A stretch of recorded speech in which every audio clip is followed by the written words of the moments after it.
Hello, my name's Barbara. I was born on the 2nd of March 1943 to a little terraced house in John Williamson Street in South Shields. This was a very small house, and I think I was born in the early hours of the morning. My father said that him coming back from night shift in the shipyards, I'd already been born.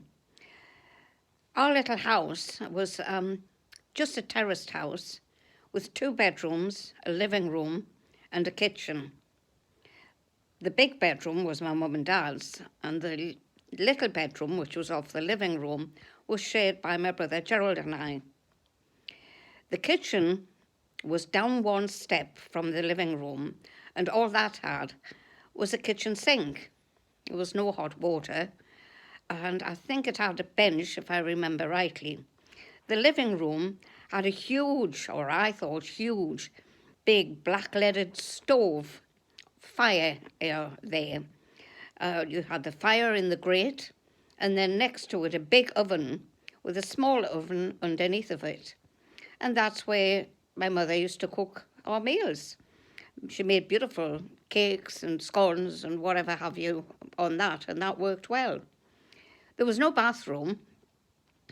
We had a bath once a week, and my father would bring in a tin bath from outside in the backyard, and that would be filled up with water that was heated on this stove.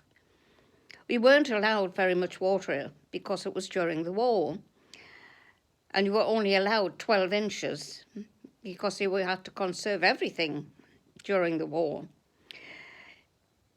Going outside, all there was a backyard, and that was shared by the people who lived upstairs.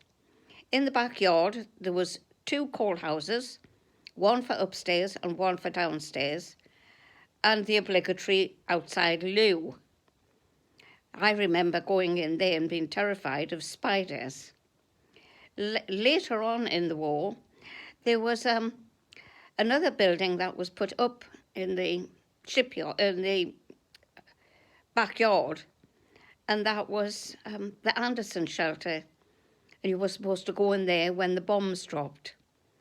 So it was all very interesting, but that's my memory of very early years, 1945, when I was 2.5 years old, was when the war finished.